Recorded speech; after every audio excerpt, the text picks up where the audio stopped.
the more you can focus on yourself and actually have blinkers on and tune out all of that, just recognize that it's not valuable or useful for you to tune into it. The more you focus on your own self, your goals, your plan, the easier it's going to be.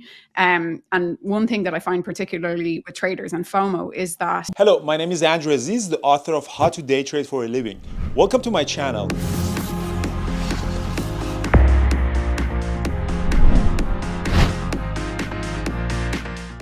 Well, thank you so much, Common Creator. And I actually, so the idea for you having here is you've been very, very helpful to our community. People love working with you. And we were thinking of maybe once a month we come and have this fireside chat. You know, if anyone has any question, and you know, I can answer from my own perspective, and you answer from your, you know, the knowledge and science and experience that you have. Did I get this right? Yeah, absolutely. I'm up for that for sure. Excellent. So I want to start actually with one thing that I noticed. Hit me today is the issue of over trading and struggling with just making too many trades. It's just kind of like an addiction. And I told people in the YouTube that if you get to 1,000 likes, I'm going to give you an secret. They didn't, but I'm going to tell you. My dad had severe addiction problem.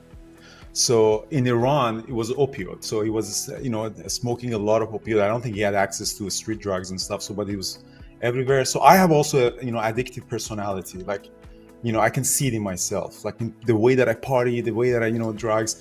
You know, there was some times that I was doing cocaine, like, you know, for a few months, almost every single day. And I see that this addiction in me. And trading is just the most dangerous thing that you can give to an addict person. How to control this?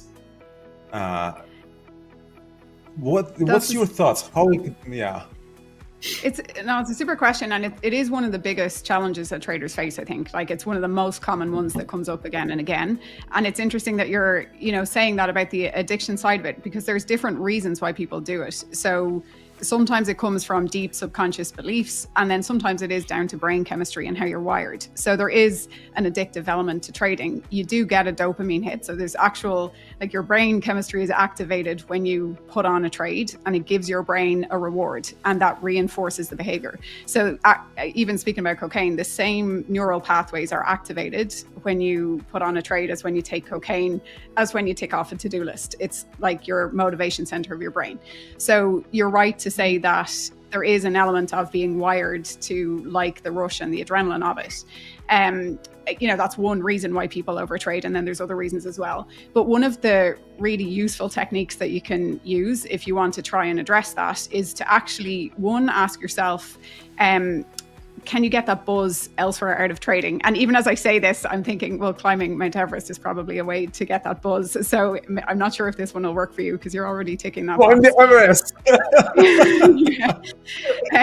But a lot of people find that if they're someone that needs that adrenaline rush, that excitement in their life, and they're not getting it from outside of trading, then they'll take it out on the market. They'll use the market as a way to actually fulfill that need in themselves. So, for example, during COVID, when people were locked up in their homes, and if it was someone who liked, you know, engaging in risky sports or things like that, and they were contained, then they were likely to take that out in the market and try and seek that same rush from trading. So one solution is to try and actually scratch that itch outside of trading, so you don't need to fulfill it when you're trading.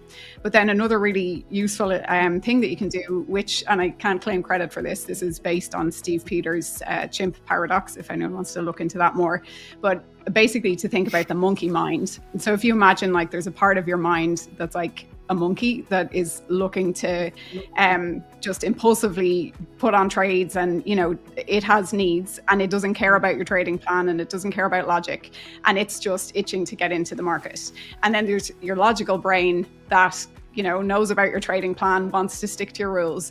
And those two parts of you are fighting. And somehow you have to actually work with the monkey so that you can meet his needs and not let him take over your trading. So this is actually a whole technique that I talk about in my course in more depth, but we call it, you know, taming the monkey mind. And And it's really useful to actually try and sit down with yourself and ask yourself, like, what is that impulsive part of me? What is it that it wants? Is it angry and it's just frustrated and it's looking to take that out somewhere? Does it need excitement and adrenaline? What are the monkey's needs, and why is it trying to get those needs met through the market? So that's a good analogy or a way to help people think about how to actually, pull down their overtrading, pull it back into a normal range, and work with their brain to do so. Yeah, I love what you said, especially the part that, for example, the climbing Everest that you said, climbing the mountains is giving me that feel of satisfaction. And that's why I think in the community, Bearable Traders, I want it to be the community of high achievers, to be the best version of yourself. Of course, the team is trading and investing. That's what brings us together. But it's very important for us to try to be the best version of yourself. For me, it's climbing the mountains because I just love it. But for you, it could be the amazing dad. You could be a great mom. Something that's, or a community organizer like Peter, for example, he's a trader, but he is very active in not-for-profit community in his area. And for the cause that he cares, I think his sister committed suicide very young. And so now he commits all of his time and energy as a corporate executive for not-for-profits for this cause. And I say to traders that trading is awesome, making money is really awesome, but it has to be a very small portion of your life, because then you can handle the losses.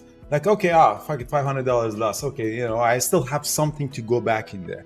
But when you quit your job, you try to, commit. Okay, I'm all in this trading. I'm gonna learn it. I want to do that. Everybody watching me. That becomes, addiction.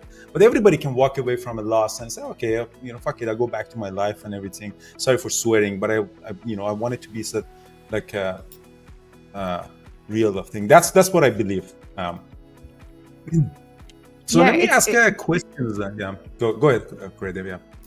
No, sorry, I was just going to add into that you're hitting the nail on the head there, where you don't want to tie your identity to your trading results. Same way that athletes shouldn't tie their identity to their sport, because it creates extra pressure and it actually makes it harder to perform. So I think you're hitting us. Is it true that people like Matthew Perry, for example, these famous actors or famous things that, or Maradona, Diego Maradona, they commit suicide and stuff, or they go to really bad things? Is it because of they're tied themselves too much into that fame and success that they have?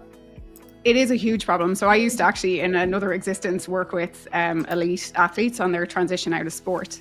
And that was one of the biggest challenges for them, was they went from this massive high of adulation and, identifying as this athlete, and that was all encompassing. And then suddenly they were out of the sport and they didn't know who they were anymore. And it's a really difficult challenge to navigate from a mental well-being perspective as well. So yeah, it's a very big challenge for athletes. But it also relates exactly to trading. Anyone who's trading and defining themselves as a trader, and their whole self-worth is tied up with how they're doing in the market, that's a difficult position to be in. And it's actually also detrimental to performance. Yeah, it's very important. I noticed that recently I had this conversation with my friends that, okay, I achieved financially, I climbed the biggest mountains in the world. What is next for me? It drives me crazy. I think I got to have children. That's a good 20-year project. How do you tackle confidence after losing a trade? So how do you get back into that confidence? In my, I answer first from as a trader, is trusting your system, looking at it as an engineering mind. I look at it, okay, I know the statistic games. I know that 40%, 60, 50% of the time I am wrong, and it's okay. So I look at it as just, a statistical way that we have research papers up, Wall Street has published research papers. We have research papers on it that you can be wrong so many times, but still make money. So for me, to get back into that as a trader engineer is just looking at it, okay, this is a game of statistics. It's not about you. What's your answer on that? How to gain back the confidence? Yeah, I think that's exactly right. So you're putting it in the proper perspective. And so I think that's a key thing for people to do. So first, take the learning from the loss. Is there anything that you need to learn in terms of tweaking your strategy, or maybe you got in too early, or, so you kind of identify what went wrong. Then you just make an action point to fix that next time, so that you're making sure that that was a valuable experience for you. It wasn't a wasted experience. And then past that, it's about resetting to neutral. So it's not even so much about building up confidence as it is resetting to neutral and having the right perspective and the right significance that you place on that loss. So telling yourself that, this is normal, this happens, it's part of the game, that's a surefire way to get yourself back balanced and composed again. Yeah, that's a very, very good comment. So I'm actually asking questions. Any question that you guys have?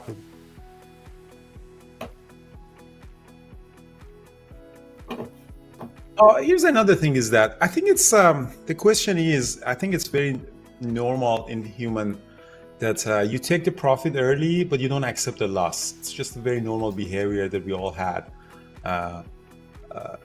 As soon as you see the green, you want to take it, but when the loss gets bigger and bigger and bigger, you just don't want to take that loss. For me, the solution as a trader is to reduce my partial size. So I take 10%. I know I gotta click that. I know my brain, as you mentioned, is wired in this kind of things, and I know I need to do something.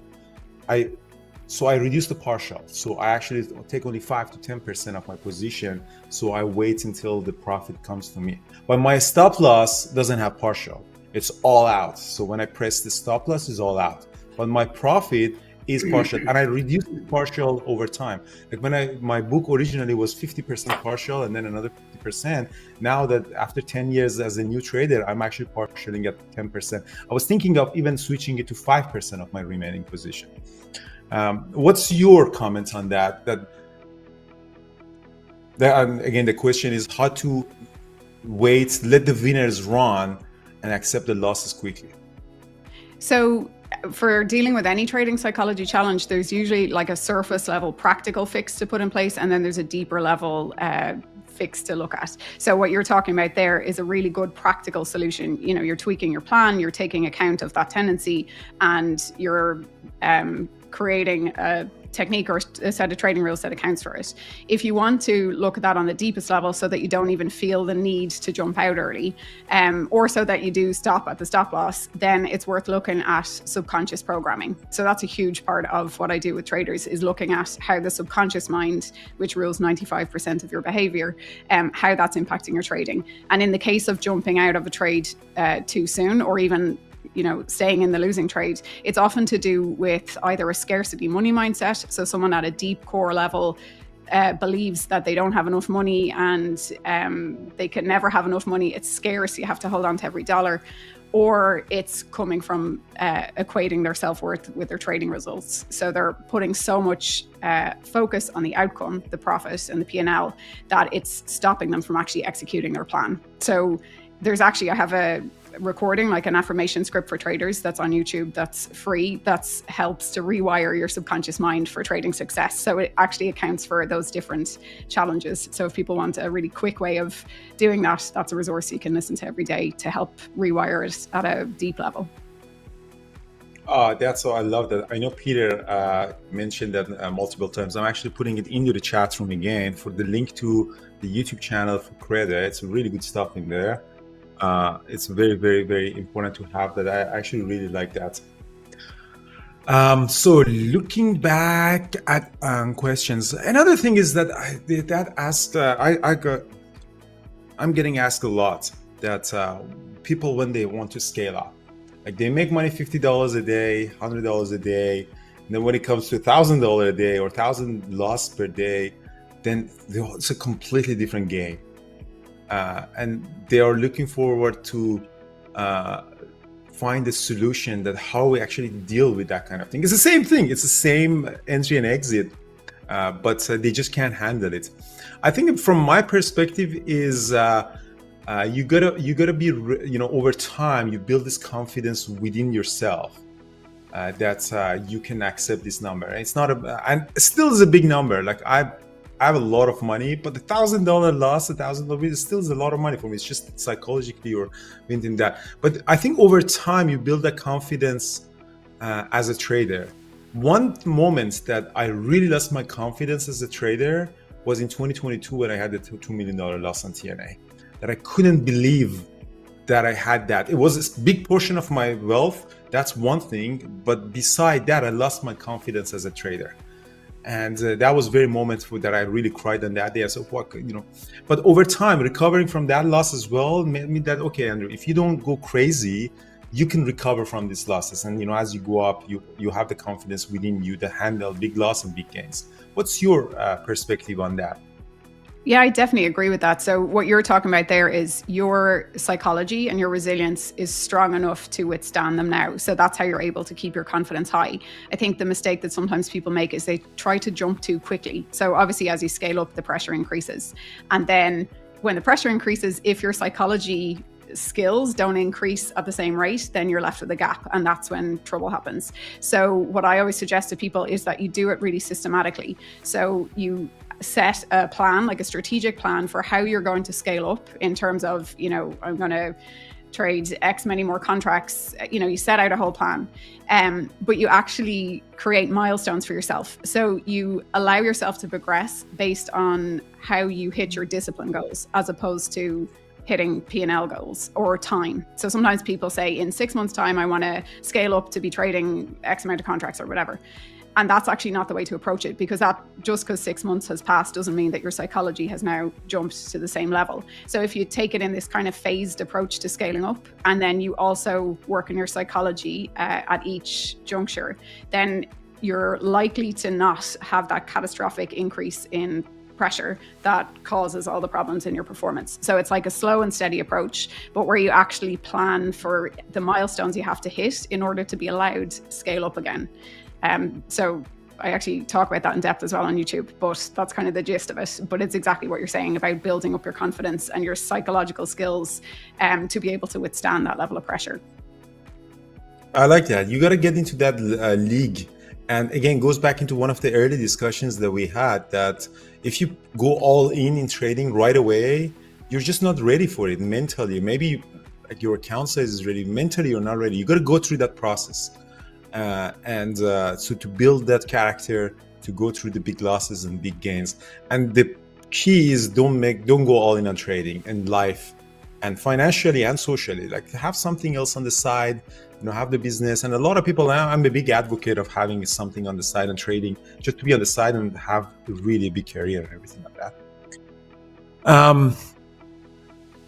So Jamie is saying, I love that Andrew is doing a serious interview with that jacket on. So the reason that I'm actually here like this is because it's Burning Man. I'm leaving for Burning Man next year and the next week.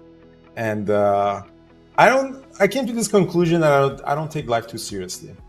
Like I took myself way too seriously and stuff, but I came to this conclusion that I don't want to take my life too seriously. And that's an advice to everybody, because life is way too short. And then another person says, Creda is looking, what dude is wearing like that? What the hell? Oh yeah, here's another thing. This is a very good question actually. @Zeros is asking how to deal with social pressure. When you see people are performing so well on social media or even in our chat room and everything, and that gives this social pressure. For me, it's true. It's not only for trading. Like in social media, like for example, you go, all your friends are partying and you're not invited and you're not in there, and it does hit you. And there are studies that actually social media makes you unhappier. This is just a well-established fact.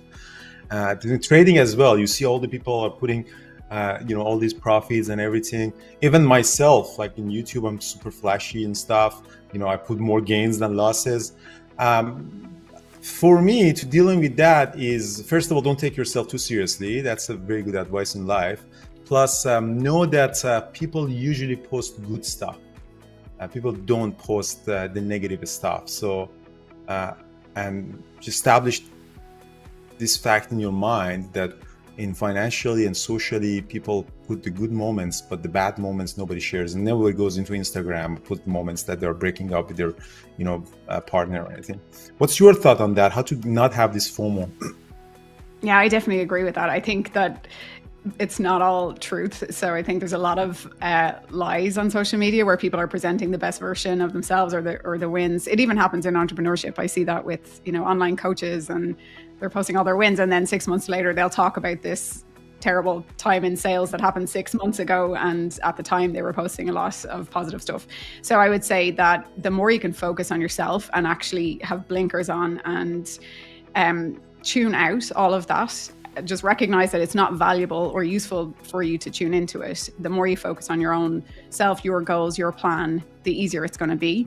And one thing that I find particularly with traders and FOMO is that when people don't have a really solid, well-defined trading plan, they tend to get a little bit distracted by, say, what other people are trading. And they end up taking setups that aren't part of their plan, but just because someone else is taking it. So actually, the more detailed of a trading plan that you have, the more defined your rules are, the easier it is to focus on your own plan. And that kind of goes for any part of life. You know, if you're looking at someone with their fitness goals and they're doing great in the gym and all of that, like if you have a really well-defined gym program for yourself that you're holding yourself accountable to, it's easier to focus on your goals. If you don't have that, then you're just looking at everyone else doing great, and it's hard to stop that comparison and that FOMO. Yeah, I like that. Somebody says, for example, in the chat, don't go to social media. That's a good solution. No, I disagree with that. I think social media is something that we should have, but we just have to control it. Like any other modern civilization tool, like driving a truck is awesome, but you also can kill people with it. Don't. Learn how to drive. You know, I think social media is very important, at least in my opinion. Everybody's having a love and hate relationship, but you have to establish these rules in your mind, like exactly like driving. You know, it's a weapons of mass destruction. You don't want to go kill other people, but you know, you just learn how to use it properly. Social media is the same thing. And establish this fact that you cannot compare your chapter 1 with chapter 7 of someone else. You know, someone mentioned actually in the chat that I've been trading this for 15 years. I've been through some really ups and downs. You can't start like this. Establish this fact in your mind, and you are responsible for that. You have to take responsibility for that. It's always easy to have excuse and be annoyed. No, take responsibility for your life. Accept the fact that you're not there and you're gonna get there, and you don't need to be like me because you're not starting the same place that I started. And you don't need to be like, people have different needs and goals and everything. But I really like what you said. Having a plan. The plan is not only for trades. So, you know, you and I are writing a book on trade book, just having a specific plan for each trade, but having a plan for life in short term and long term is very important. Like, okay, my plan as a trader is to become like this in 2 years or 5 years. You're not going to become Andrew Aziz. You don't want to become Andrew Aziz or someone else for that matter.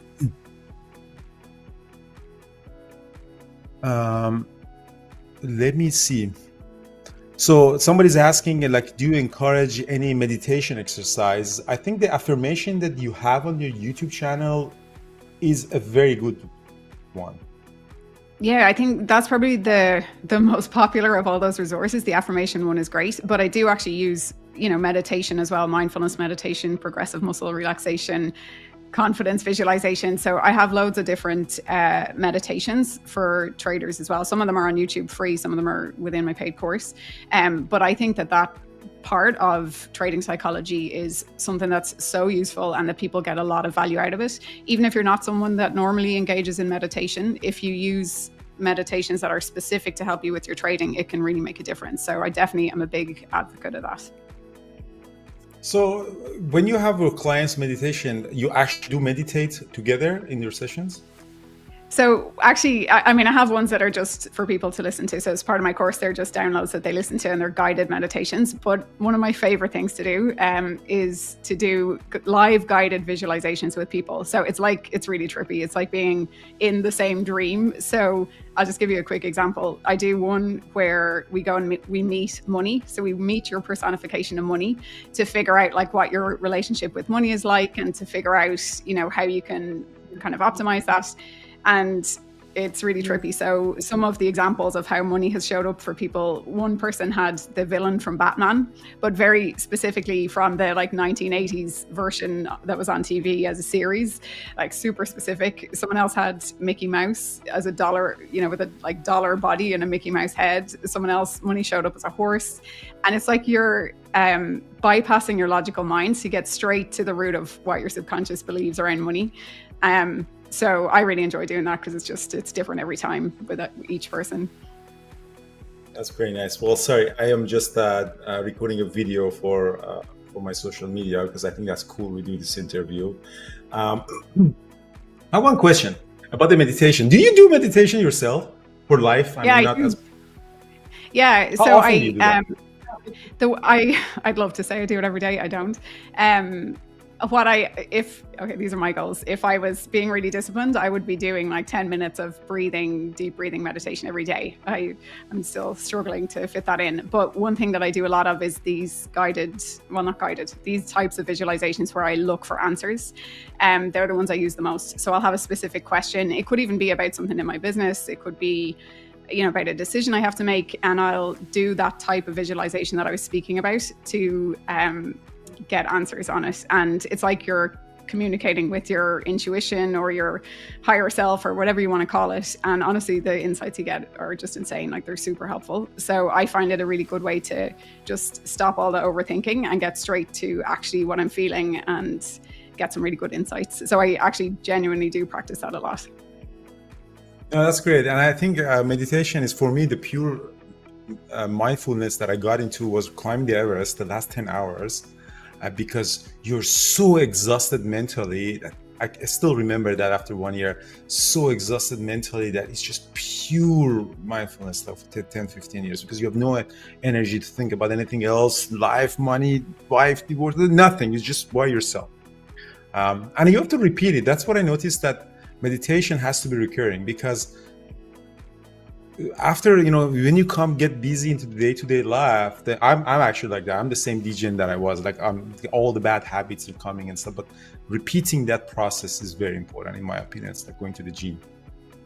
Yeah, definitely. It's a practice. Like yoga is a practice, or meditation. It's the repetition that brings the results, for sure. Good. So I want to ask you a question. Like, what's your personal goal in the next 2 years? Like, we're just giving this recipe for people having this and stuff. Come up, create personal. What's your personal goal as a trading coach? No, that's great. And I'm like super goal orientated. So, I have my whole suite of goals that I have, but my big ones are, I'm actually expanding my business to work with online entrepreneurs as well. So the same technique, the same system applies in different high performance arenas. And because I am living the online entrepreneur experience, like, I'm a coach, but I run a business, and there's that side of it. So I feel like I'm in the trenches with that. And so my big goal for that is to scale my business, but to be actually able to incorporate both those niches together, which is a bit of a challenge because they're two separate audiences, but there's a lot in common between those two types of people. And then personally, I want to buy a house, and at some point in the future buy a massive house in Portugal. But that's my longer term goal. Massive. Yeah, I remember that I saw you a few years ago in Portugal, and you said one of the things that you'd like to buy a house in Portugal. Well, good luck with that, because Portugal is also cheap. If you wanted to buy a house in Vancouver, a nice house in Vancouver, and I said, well, be realistic, but I think you can do that, and I wish you the best. Another question that I have for me personally, if I want to answer that, I've been through this mental process that what is next for me, because I have money. Like, $10 million and $12 million doesn't really make any difference in my life. I'm not going to become a billionaire. I don't want to go into that league. So personally, I think really, for me, having kids, I'm seriously considering thinking, I got to do something, because it's a really good 20-year project, putting on that and stuff as well. So we don't have a lot of time. So I just wanted to thank you. Are we going to do this every month or every week? Yeah, I'd be up for it. If it's useful to people, I'm up for it. Yeah. Is it useful for you guys? People Be in chat honest. seem to love We it. can do that. We have 1,000 likes on YouTube. That we never had that one. So perfect. Yeah, no, I really appreciate that, guys. Crede doesn't charge us anything for this time, and I think she's amazing. I've known her for many years. We have some ups and downs together, and I love working with her. She's coming for next year conference as well. Can we get the commitment now? Is that a yes? It's not a, yeah, it is a yes. It is a yes. Yeah. Good. Perfect. So that's it. And so the information, if you want to stay in touch with Crede, I think her YouTube channel is the best. We posted again in the chat room and also in the YouTube chat. And I'm sure from there you can make the connections. Follow her for some times. You don't have to buy anything from her. Just follow her and see, make the connection, and then potentially it can be a paid collaboration, or you just continuously working with each other. I have a lot of free collaboration with people and just watching, following me and stuff. We have fun together. Oh, another thing is great. We're going to go to Colombia first week of December. It's a retreat. Some of the team members are coming and some of the members are coming. Are you coming? Are you available to come? I know you have a toddler. I would love to come, but I can't. So I have my daughter and she's only 3 and it makes traveling super hard. So I'm trying to balance everything and still being a present mother. So it makes trips like that a bit difficult. Your partner is Colombian. Your partner is South American, yes? So doesn't he want to visit he's from Brazil. family and stuff? Yeah, he's from Brazil. Yeah. He doesn't want to visit family in that time of the year. He does. He definitely does. Maybe this could be a good opportunity. Give me the dates and we'll look into it. But I can't. December 1st to 8th. December 1st to 8th. I'll have a chat and we'll see. But of course, I'll come back to you on it. Awesome, guys. So keep the questions for the next session. Thanks, really. I really appreciate that, and all the best. Thanks, Andrew. Great to chat to you.